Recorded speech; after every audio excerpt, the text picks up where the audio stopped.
Okay, let's do a brief recap here on the different ways to play the G chord. Okay, and the first way is the way I think most um, guitar players play the G chord, and probably the way that they learned back when they were first starting, which is why they've kept with it. Because as I think I've mentioned, once you decide on which way to play the G, you should probably stick with it because while it can be done, the longer you play in this fashion, it's the same as any chord, the longer you play a chord in a certain way, the harder it is to change later on. So this is the first way. We've got the middle finger on the sixth string of the third fret, which is note G.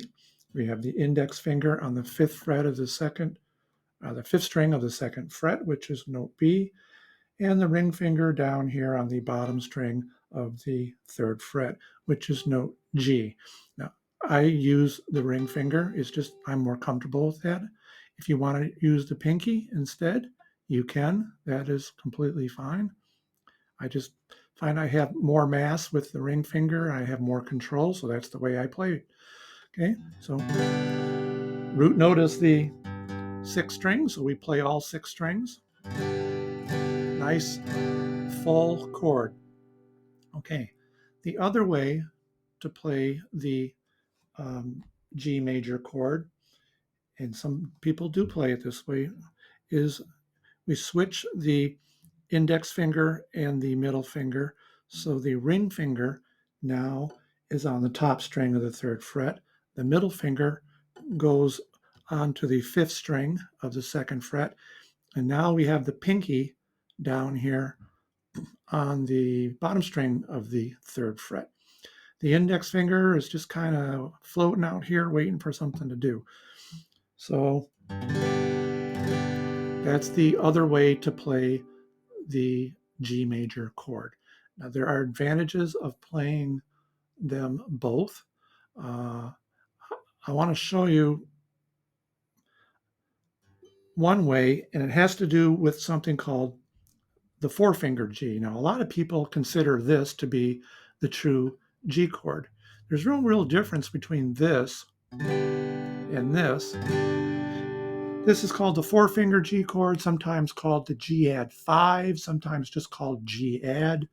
And all it does, the only difference is when you play it with the two fingers on the bottom strings, you bring in this note D on the second string of the third fret. And it gives it a little brighter sound. Some call this the rock and roll G, some call it a folk G. So you'll see it's a little bit brighter.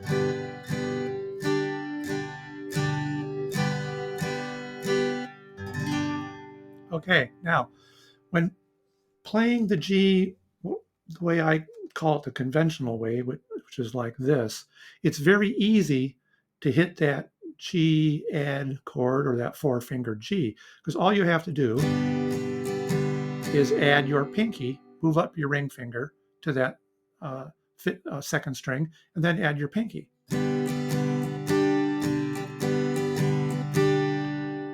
And if you're playing it with the pinky already instead of the ring finger, all you do is add the ring finger.